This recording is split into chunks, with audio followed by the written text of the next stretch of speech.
मनीष बिधूड़ी जी जो कहते हैं कि वो रमेश बिधूड़ी जी के भतीजे हैं, इन्होंने हमारे कार्यकर्ताओं के साथ गाली गलौज किया और कहा घर बैठ जाओ वरना हाथ पैर तो। भारतीय जनता पार्टी के कार्यकर्ताओं ने उसका पटका छीना, उसको थप्पड़ मारा और जो पर्चे उसके हाथ में थे उनको जला दिया। जब उन्होंने कहा मैं आम आदमी पार्टी के साथ हूं और रहूंगा, तो रमेश बिधूड़ी जी ने उनको कहा कि तुम्हारी बेटी का ग्रेटर कैलाश में घूमते हुए मेरे पास एक वीडियो है, तू घर से बाहर निकला तो तेरी बेटी का वीडियो वायरल कर दूंगा। दिल्ली में सियासी माहौल इस समय पूरी तरह से गरमाया हुआ है।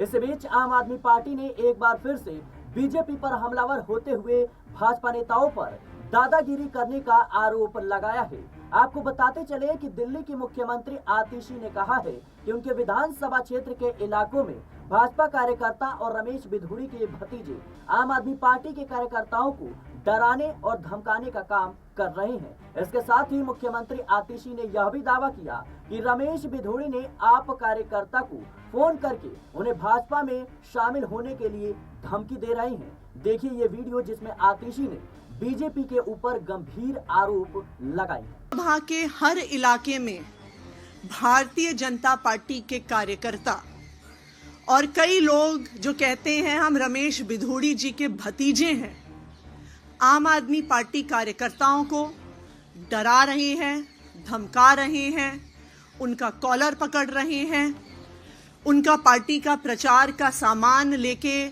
छीन रहे हैं, जला रहे हैं। मैं एक एक करके पिछले एक हफ्ते में हुई ऐसी गुंडागर्दी की घटनाएं आप सभी के साथ शेयर करना चाहूंगी। 15 फरवरी को गिरिनगर इलाके में आम आदमी पार्टी के वार्ड अध्यक्ष अरुण चौहान जी और हमारी महिला विंग की टीम डोर टू डोर कर रही थी। वहां पर भारतीय जनता पार्टी के राजीव भाटी जी जो कहते हैं वो बिधूड़ी जी के भतीजे हैं और भारतीय जनता पार्टी के पदाधिकारी हैं, बीजेपी का पटका उन्होंने पहना हुआ था, वो हमारे कार्यकर्ताओं के पास आए, गाली गलौज किया, उनके हाथों से स्टिकर छीने, उनके हाथों से पैम्फलेट छीने और वहां पर गाली गलौज करने के बाद आम आदमी पार्टी के पर्चों को जलाया और आम आदमी पार्टी के स्टिकर्स को जलाया। 19 जनवरी 2025 गोविंदपुरी गली नंबर 3 में दीपा सिंह जी नाम की आम आदमी पार्टी की एक कार्यकर्ता हैं। उनको रात को 11:40 पर रमेश बिधूड़ी जी का व्हाट्सएप पर कॉल आया 9811039678 फोन नंबर से। रमेश बिधूड़ी जी ने दीपा जी को कहा कि तुम पहले भारतीय जनता पार्टी में होती थी कई साल पहले, तो वापस आ जाओ। जब उन्होंने मना किया और कहा कि हम तो अब आम आदमी पार्टी में हैं, आतिशी जी के साथ हैं, तो बिधूड़ी जी ने कहा ये आतंकवादियों की पार्टी है, 8 तारीख के बाद आतिशी जेल जाएगी, उसको अंदर करवाऊंगा और साथ में तू मेरे साथ बाहर नहीं निकली तो तुझे भी अंदर करवाऊंगा 8 तारीख के बाद। ये रमेश बिधूड़ी जी ने खुद फोन करके आम आदमी पार्टी की एक महिला कार्यकर्ता को धमकी दी।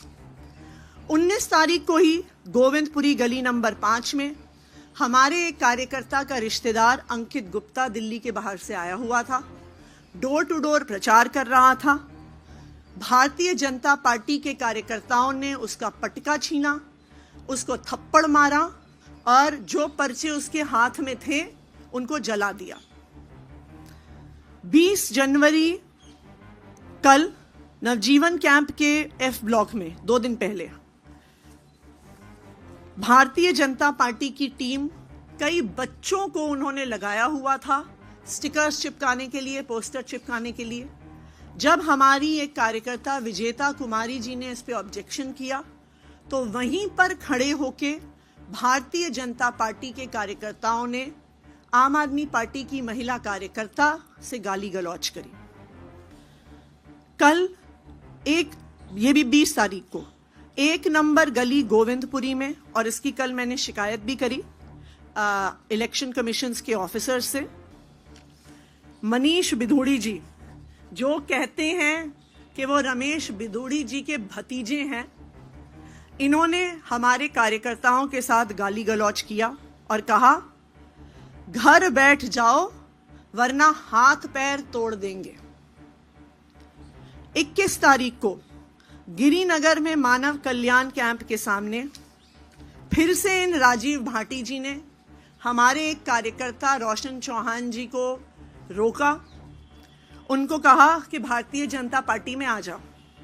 फिर उनको कहा कि रमेश बिधूड़ी जी आपसे फोन पे बात करना चाहते हैं। राजीव भाटी जी ने अपने फोन से रमेश बिधूड़ी जी को फोन लगाया, रोशन चौहान जी से बात करवाई। रमेश बिधूड़ी जी ने उन्हें बोला कि बहुत प्रचार कर रहे हो, बहुत फुर्ती आ गई है तुम्हारे अंदर। कहा कि भारतीय जनता पार्टी में तुम पहले थे, वापस आ जाओ। जब उन्होंने कहा मैं आम आदमी पार्टी के साथ हूं और रहूंगा, तो रमेश बिधूड़ी जी ने उनको कहा कि तुम्हारी बेटी का ग्रेटर कैलाश में घूमते हुए मेरे पास एक वीडियो है, तू घर से बाहर निकला तो तेरी बेटी का वीडियो वायरल कर दूंगा। तो हम साफ साफ देख सकते हैं कि भारतीय जनता पार्टी के प्रत्याशी रमेश बिधूड़ी जी, उनके अलग अलग कार्यकर्ता, उनके भतीजे आज चुनाव नहीं लड़ रहे हैं। आज वो पूरे इलाके में सिर्फ और सिर्फ गुंडागर्दी फैला रहे हैं। आज इन सारे मुद्दों पे हम इलेक्शन कमीशन को कंप्लेंट करने वाले हैं कि रमेश बिधूड़ी जी पर, उनके कार्यकर्ताओं पर, उनके भतीजों पर एफआईआर दर्ज की जाए और सख्त से सख्त कार्रवाई करी जाए।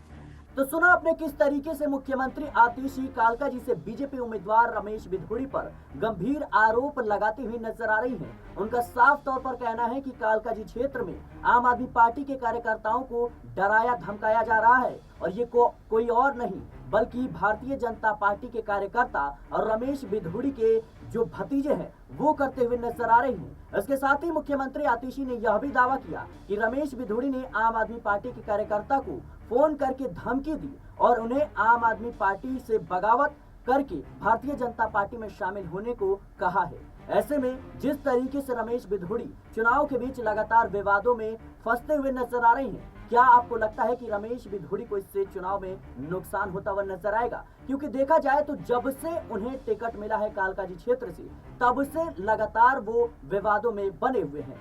उन्होंने प्रियंका गांधी को लेकर आपत्तिजनक शब्दों का प्रयोग किया, उसके बाद मुख्यमंत्री आतिशी को लेकर जिस तरीके से बयानबाजी की और कहीं ना कहीं उन्हें भारतीय जनता पार्टी से फटकार भी मिली। लेकिन इसके बावजूद जिस तरीके से दिल्ली के मुख्यमंत्री आतिशी लगातार रमेश बिधूड़ी पर गंभीर आरोप लगाती हुई नजर आ रही हैं, इन आरोपों को लेकर आपकी क्या राय है हमें कमेंट बॉक्स में जरूर बताएं। देश और दुनिया की तमाम खबरों के लिए बने रहने नेक्स्ट टाइम न्यूज के साथ।